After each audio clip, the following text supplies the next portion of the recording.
तालाब के पास। अरे मेरी नीली वाली लुंगी नहीं दिख रही है। विभा की अम्मा, कहाँ रखी है लुंगी? अरे वो तो विभा ने परसों ही धोकर रखी थी आपकी अलमारी में, देखो वहीं होगी। वो ना मैंने आज धो दी, मुझे लगा कि गंदी हो गई होगी।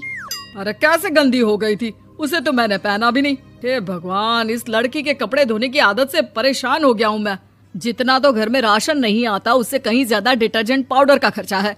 इसकी शादी करवा दो, शादी जाए अपने घर में ही करे काम, फिर चाहे घर के कपड़े धोने हो या पूरे गांव के। हाँ ठीक बोल रही हो, देखता हूँ मैं कोई लड़का। वो दिन भी आ जाता है जब विभा को देखने लड़के वाले आ जाते हैं। लड़की मुझे अच्छी लगी। होने वाली सास कहती है, बेटी अगर कुछ पूछना है तो पूछ लो। वैसे तो हमारी लड़की बहुत ही शर्मीली है, जो बोल दो वो मान लेती है, इसे क्या पूछना होगा। अरे कैसी बात कर रही हो माँ, मुझे इन लोगों के घर रहना है, सवाल तो कई है। हाँ हाँ बेटा, पूछ लो ना, क्या पूछना है। आप लोगों के घर कपड़े कौन धोता है? सास का मुंह बन जाता है। देखो, अगर तुम ये कहना चाहती हो कि तुम्हें कपड़े धोने नहीं आते तो सुन लो, कपड़े मैं ही धोती हूँ, लेकिन तुम्हारे आ जाने के बाद मैं रुमाल तक नहीं धोऊंगी। अरे चुप रहना भाग्यवान, बहू बेचारी घर आई नहीं, उसे डराना शुरू कर दिया।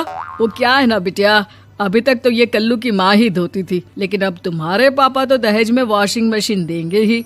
तभी विभा की माँ बोल पड़ती है, सवाल भी पूछा तो क्या। वैसे भाई साहब, मशीन की तो फिर भी कपड़े धोने की कैपेसिटी होती है, मतलब जो बिटिया दे रहे हैं ना विभा, इसे कपड़े धोने का बहुत शौक है। ये आप लोगों के क्या, आस पड़ोस गांव मोहल्ले सबके कपड़े धो दे और उफ तक ना करे।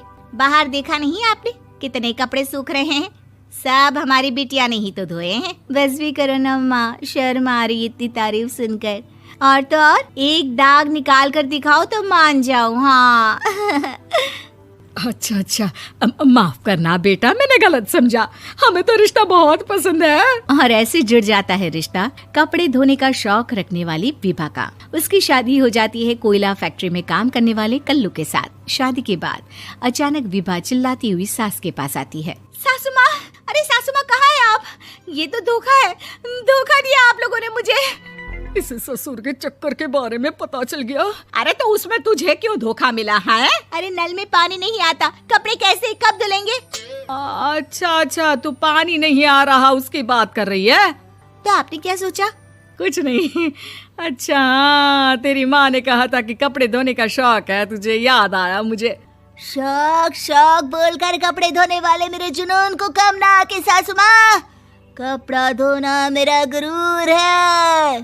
तभी पति भी वहाँ आ जाता है। अभी अभी मैंने इसे सनी देओल की फिल्म दिखाई है, उसी के डायलॉग मार रही है माँ। अच्छा सुन, साफ साफ बता रही हूँ, पानी सुबह 4 से 6 और शाम को 10 से 12 आता है, समझी?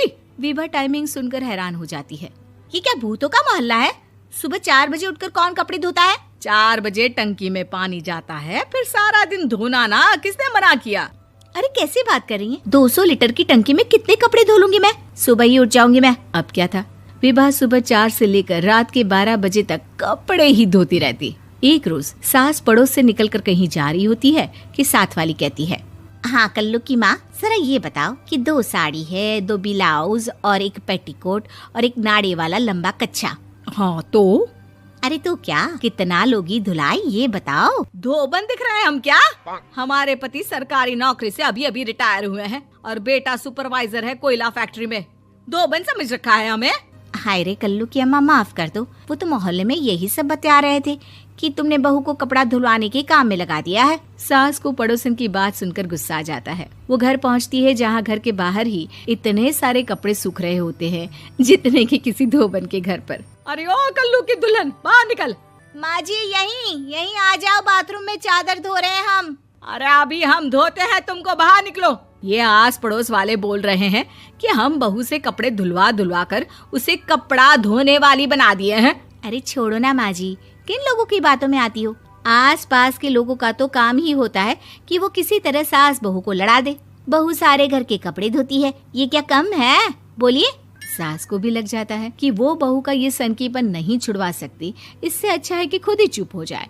एक रोज सास और बहू मंदिर जाते हैं, जहाँ सास की साड़ी वहाँ खड़ी भीख मांगने वाली से मिलती है। माँ जी क्या बात है, आपकी साड़ी उस भिखारन से कितनी मिल रही है ना? हाँ हाँ देखो तो, दोनों की साड़ी मिल रही है। क्या बात है कल्लू की अम्मा, तुम खुद को तो अफसर की बीवी बताती हो और ऐसी सिंपल सी प्लेन साड़ी पहनकर घूमती हो। सिंपल और प्लेन नहीं है ये साड़ी। तो क्या सोने के धागे से फूल बने हैं?